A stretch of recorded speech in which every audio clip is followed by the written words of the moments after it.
Yeah, I never thought that I would ever compare the leadership style of a president of the United States to that of a mafia boss. And in fact, when the idea first came into my head when I was dealing with President Trump, I pushed it away because it seemed too dramatic. But the more I thought about it, the comparison was on the mark. Typically, when I used to investigate people, they weren't outside the courtroom smoking cigars, laughing it up with their friends. As the president says over and over, there's nothing to flip about.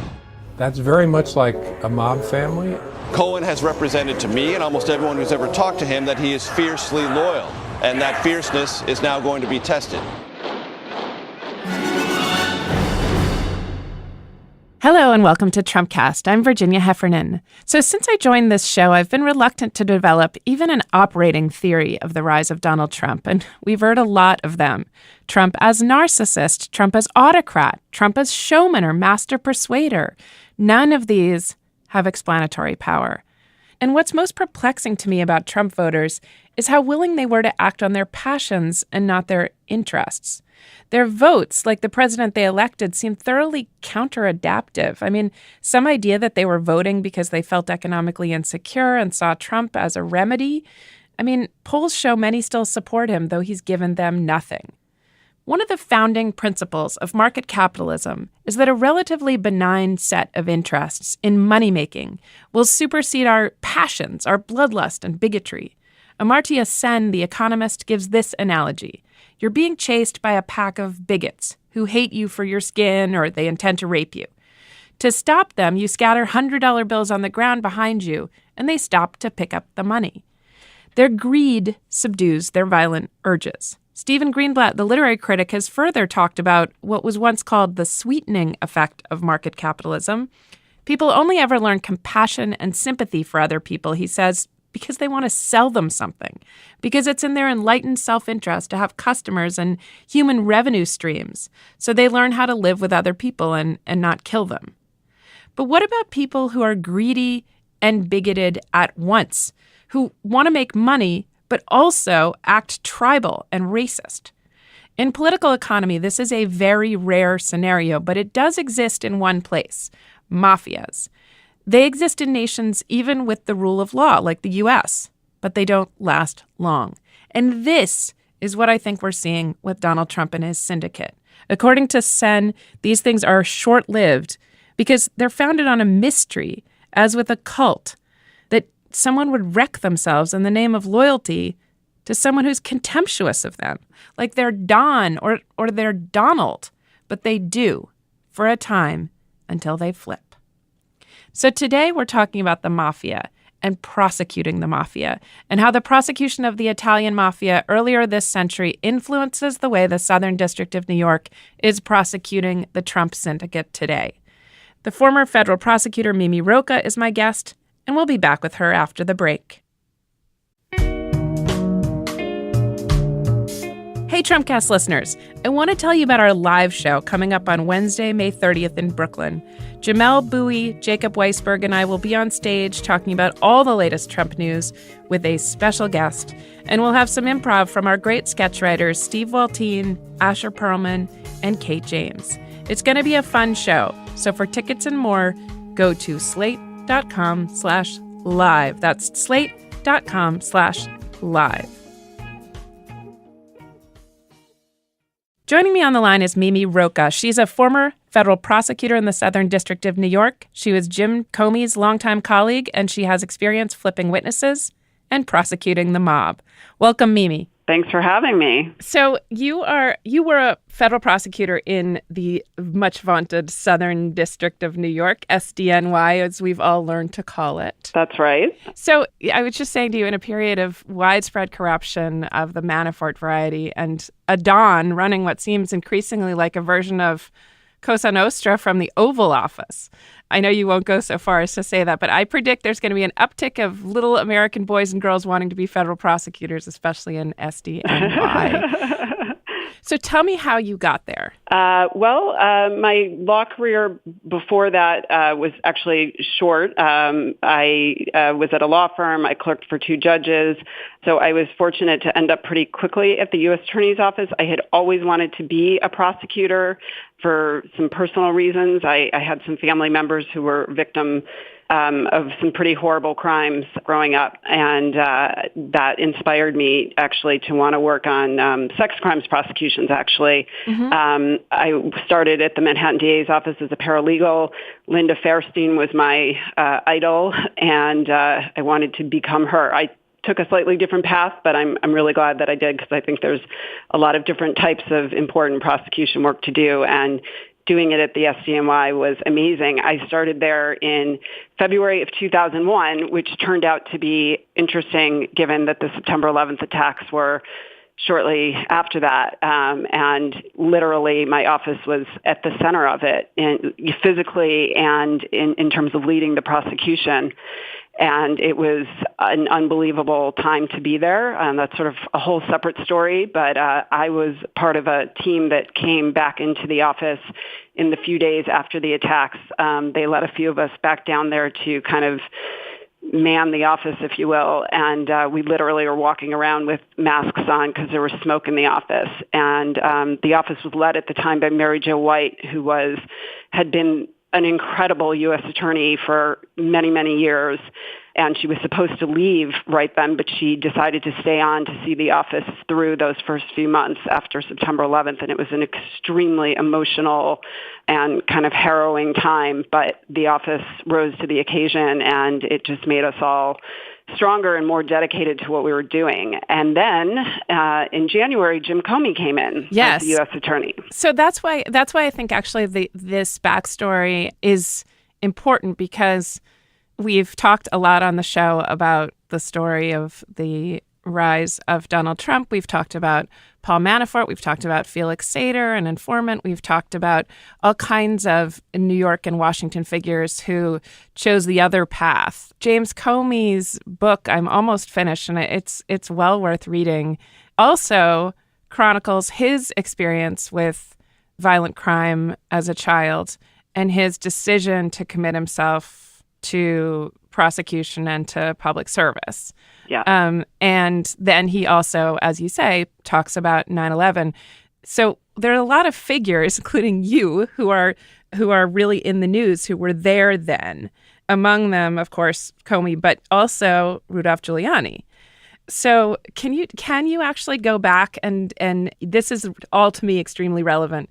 Tell me about that period, and also working with Giuliani and Comey at that time. So it's hard to even describe. I mean, as anybody who was in America, but especially New York at the time, it was such a shocking time.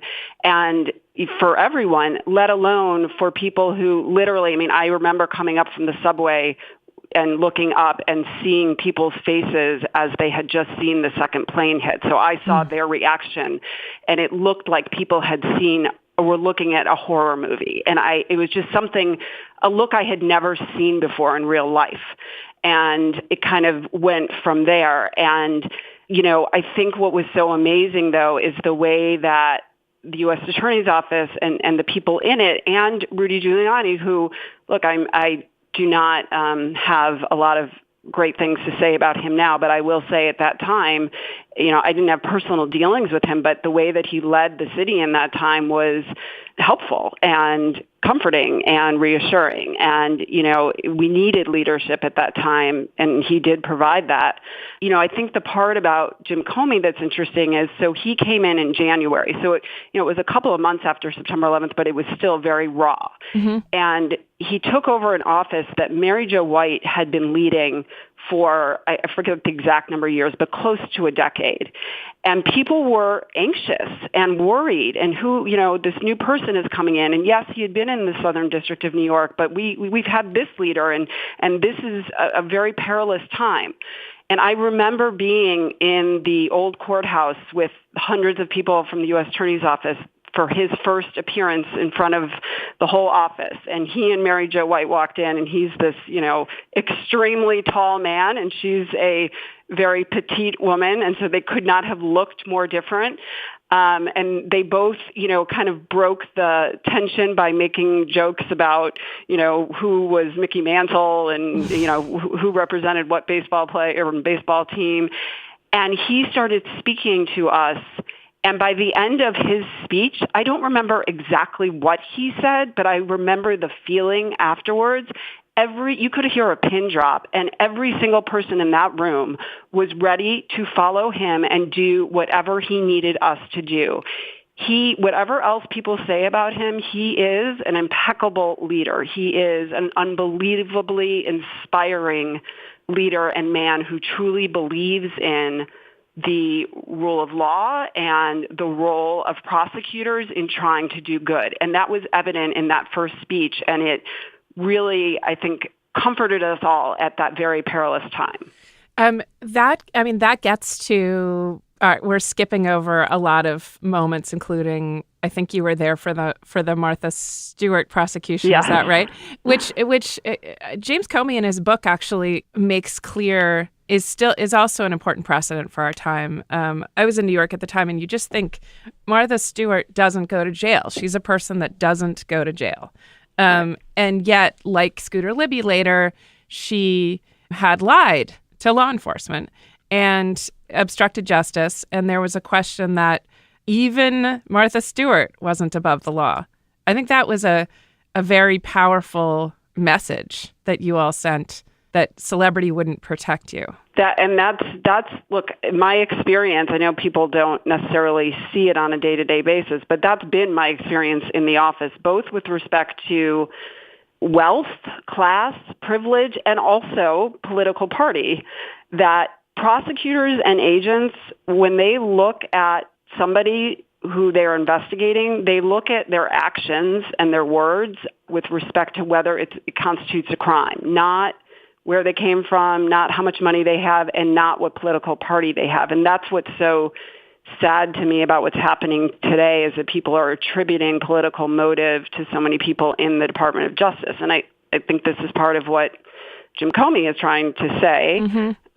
And, I think anyone who's been a career prosecutor really sees that as a dangerous thing that's going on, because I was trying to think of a similar analogy, actually, and the best I could come up with is, a doctor who's in an emergency room, if a patient comes in and is on the operating table and they know that that person is, in need of medical attention, but they also know that that person just did something that they personally abhor, maybe was involved in a racial incident or something that doctor personally would never condone.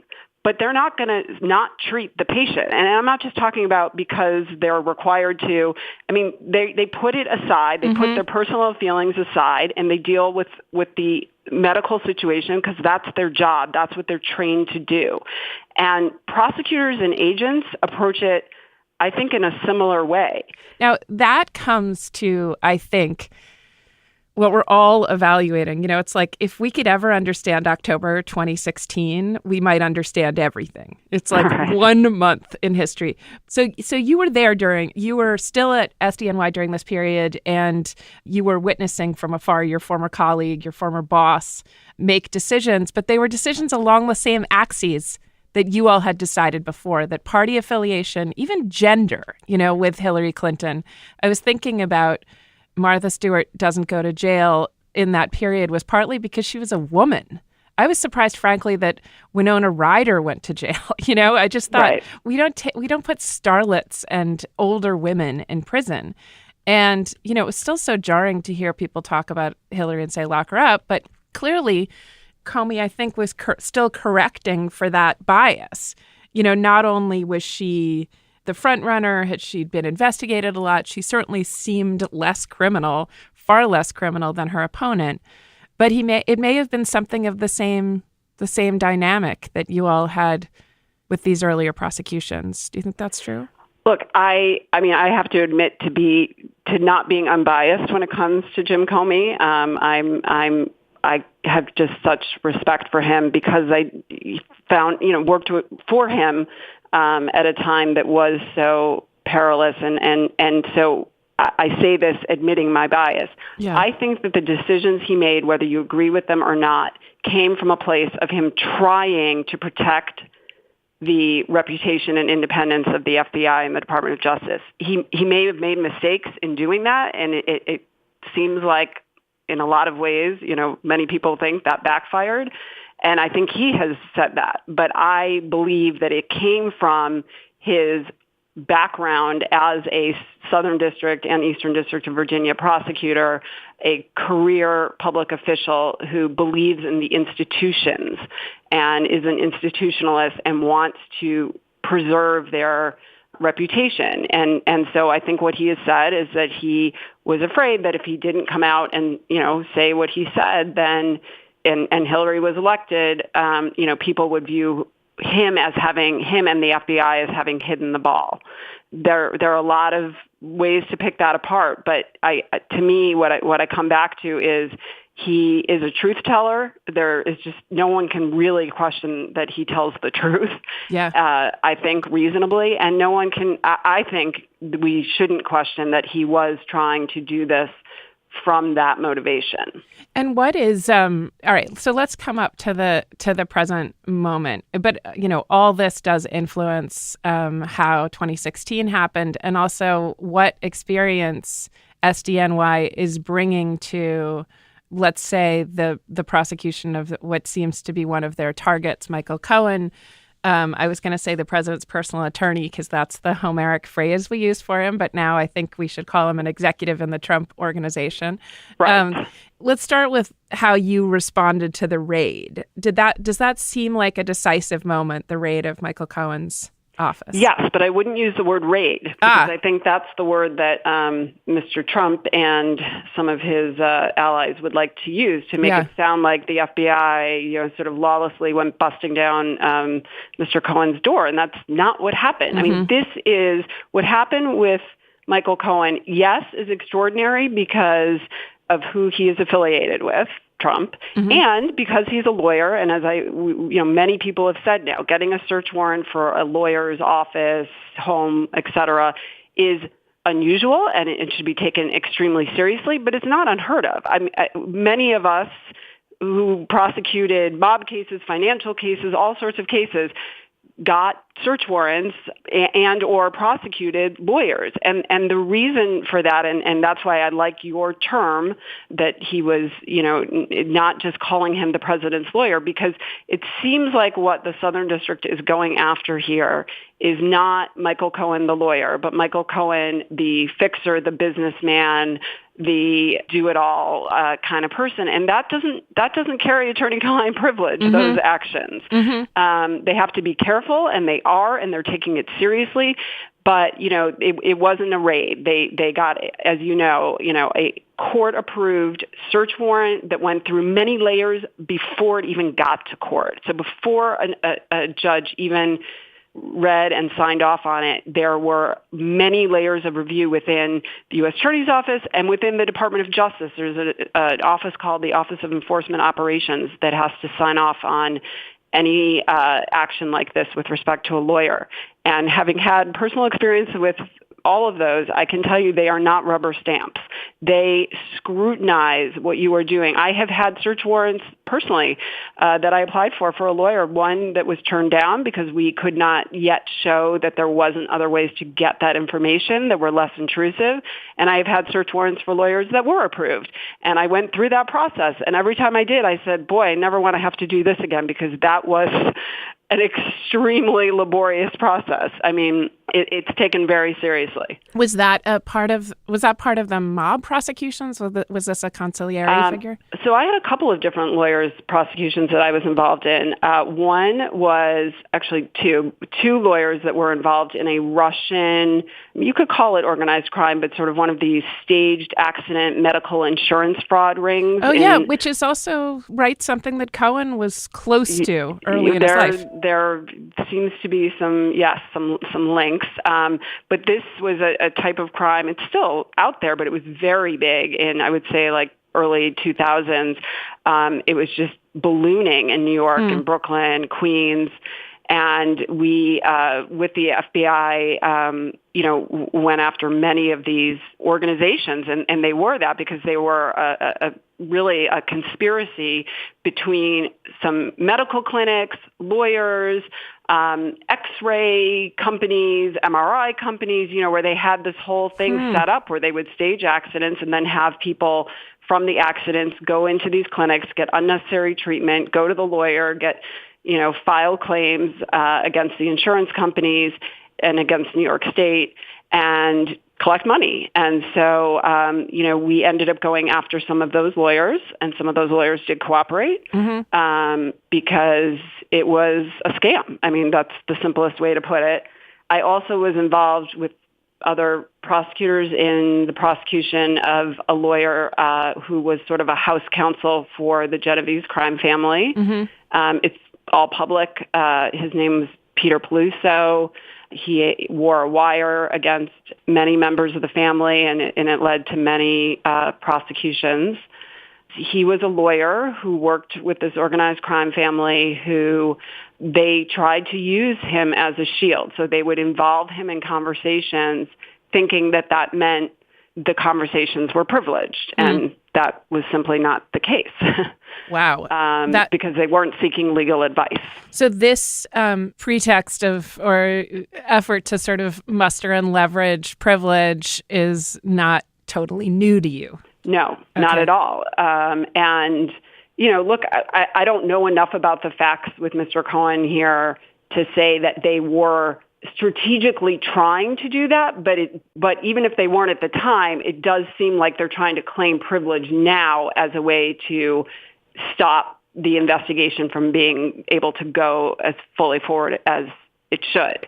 With the organized crime families, it was strategic. I mean, there is no question. They used lawyers to pass messages from one person to another. They had lawyers sit in meetings. They did all of those things strategically, as the lawyers and other cooperators later told us, to try to shield them. And also just they thought that law enforcement was less likely to look at them if there was a lawyer involved.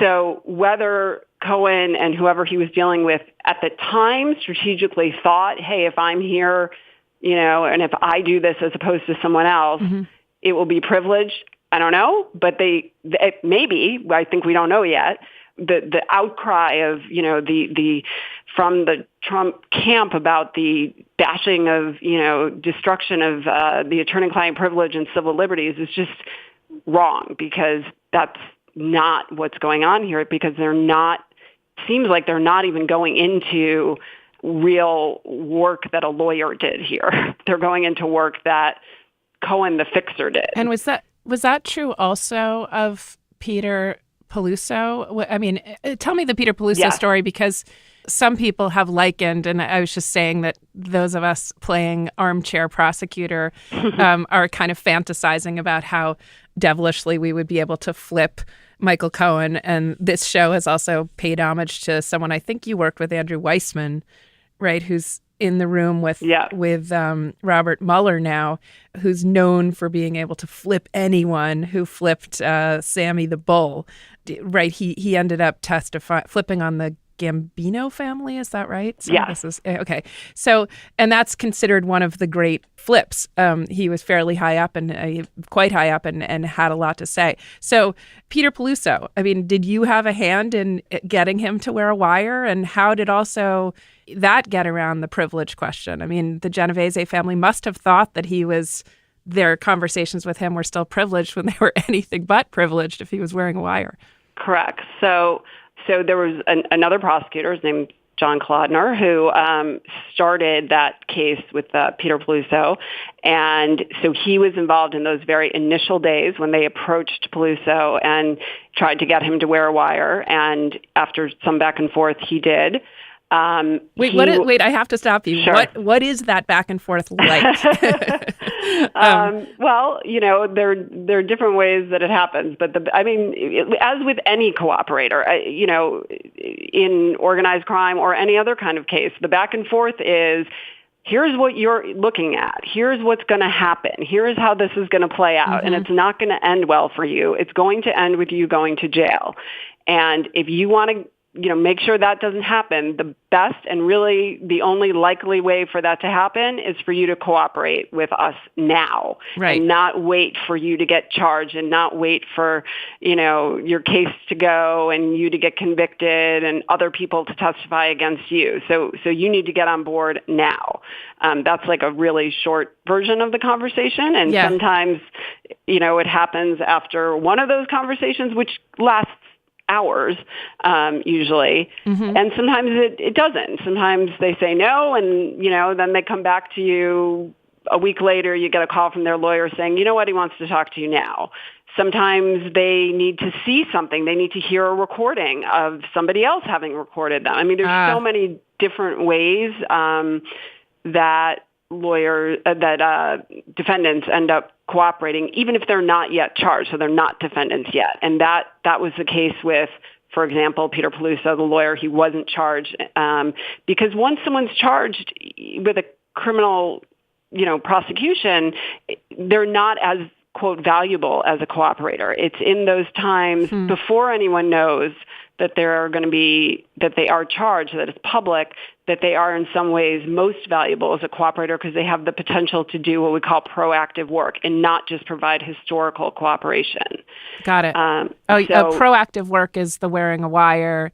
Historical is reporting on things that they've seen. Exactly. Already. And you want both if there's that opportunity. That's the sort of goal in getting cooperators is you would like to have the proactive piece, even if it's short, because there's nothing like recording a conversation between your cooperator and someone you're investigating that, if nothing else, corroborates what the cooperator is going to tell you, right? So Peter Peluso can come in and say, they had me pass a message from, Bernie Belomo, the acting boss of the Genovese family, to Buster Ardito, a captain in the family. And he can say that. We're not going to have surveillance of that necessarily. We're not going to have recordings of that. But now if he goes to Bernie Belomo and says, hey, remember that message you had me pass?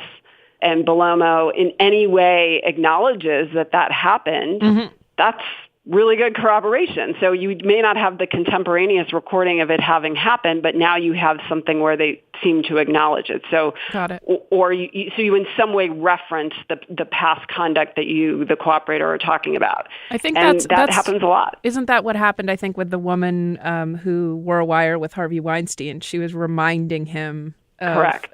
Earlier offense. Okay, so Sammy the Bull Gravano, right? He has been likened now to, in speculation on Twitter at least, about whether Michael Cohen will flip on Donald Trump or on other members of the Trump organization. He's been cited as one of the highest profile flips in American history, I think, and also evidence that everyone will flip. That people don't ultimately. There's the X factor that I think James Comey talks about with people in gangsterish mobster situations. It has to do with this loyalty, and it's so sort of supernatural that it must be very frustrating to prosecutors who see that it's so clearly in their interest to cooperate. If they're human beings, if they have families, they don't want to spend a life in jail.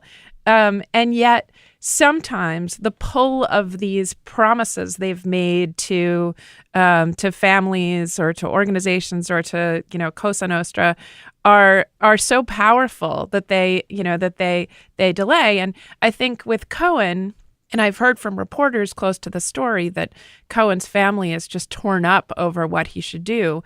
This is a week ago, so who knows if he's changed his mind since then. But his family must just say, I mean, this isn't even a formally Cosa Nostra bound by a Sicilian history and religion, and the family's all friends with each other. I realize that Cohen feels that he has a family-like relationship with Trump. He had said he would take a bullet for him, but what could possibly be pulling on him, except for I guess some idea that he's a snitch. I mean, Yeah. So, I mean, here's where I do think there are so many analogies to organized crime prosecutions, which, as you say, Jim Comey did and is talking about, Preet Bharara did in his early years as a prosecutor, and so many of us did. And, I mean, you can't help but look at this situation and not think back to those. And there's a couple of reasons why. First of all, the reason Sammy the Bull, everyone keeps talking about him, he was such a famous cooperator, in part because he was really the first major organized crime cooperator. So he was the first made guy to come out and cooperate against the family, his family that he was a part of, meaning the Gambino family with a capital F. And he cooperated against Gotti, who was like his father, who he would die for, all the terms of loyalty that you can imagine. And he did it, right? Yeah. He's also kind of a bad example for prosecutors because he ended up going bad a little bit. He I think told the truth at trials and all of that, but there were some problems with him. So prosecutors actually don't love bringing him up. There were some later cooperators who it's the same scenario that you see over and over. There's a cooperator named Mikey Scars or Michael DiLeonardo, who was also a Gambino. He ended up testifying in trials against Gambinos, against Genovese, because he had lots of dealings with many different families. He was a guy that nobody thought, he was, as old school, diehard La Cosa Nostra as you get. Yeah. I mean, he believed in the cause, which is how they view them. They view this as not just friendships, not just business, but a way of life and being. It's almost like a cult. And I think that's what's interesting is that the loyalty that we're talking about from the people who in organized crime, and frankly, some of the ways you hear people talk about Donald Trump is this cult of personality. It's this dedication to the person and what that person represents. So the boss of the family represents the term. It's La Cosa Nostra. It's this thing of ours. And I know Jim Comey talks about that, but there's a reason. Like they take this blood oath to the family and then to the person that represents that family, and they are. It's a little cult-like. And so I think that's.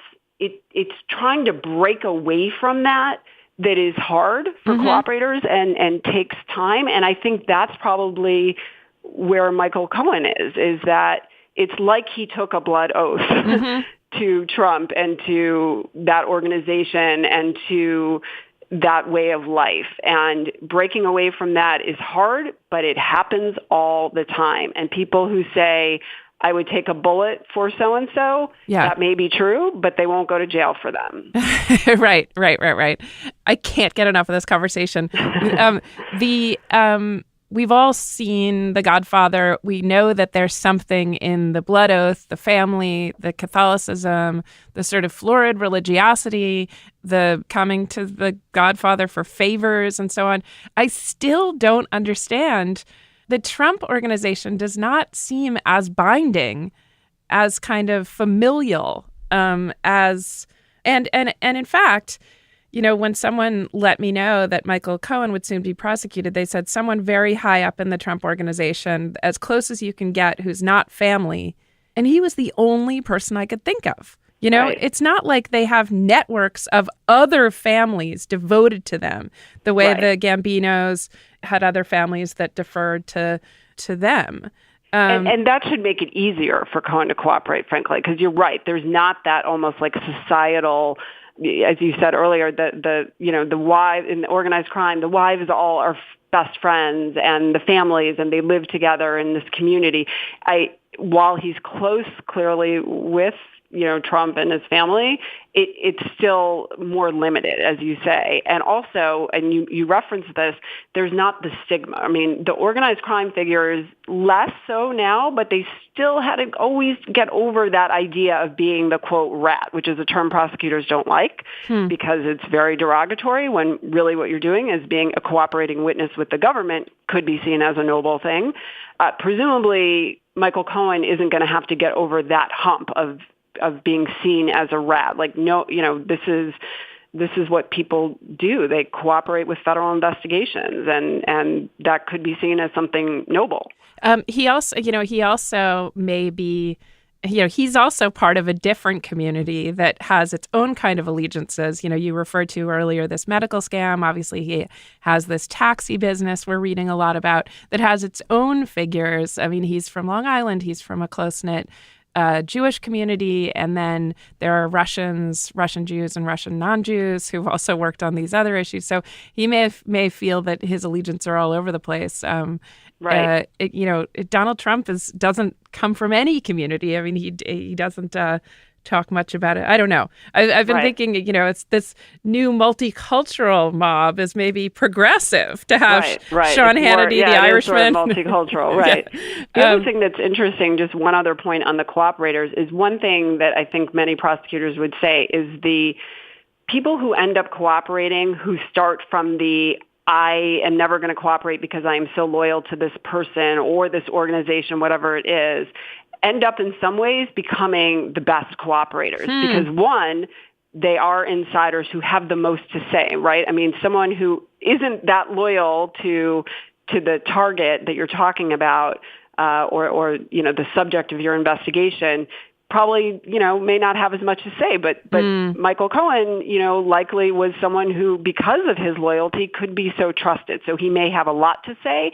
And when he starts cooperating with the government, if they get over that hump and they make that jump, their new loyalty becomes to the FBI and the government and what they're doing. And they become, it's this transformation that's really interesting to see, especially if they go into court and actually plead guilty. They give 100%. This has been, what an interesting year to think about cooperating witnesses. I mean, we've seen Me Too women break the bonds or Rob Porter's ex-wives break the bonds of this former loyalty and then join something else like the Me Too movement, right. And similarly with the Cambridge Analytica whistleblowers, it seems like there are analogies all around for this. Okay, the last thing is Comey talks about one of his first prosecutions, this is pre-9/11, before he moved to Richmond when he was in New York, was the channel, the so-called channel.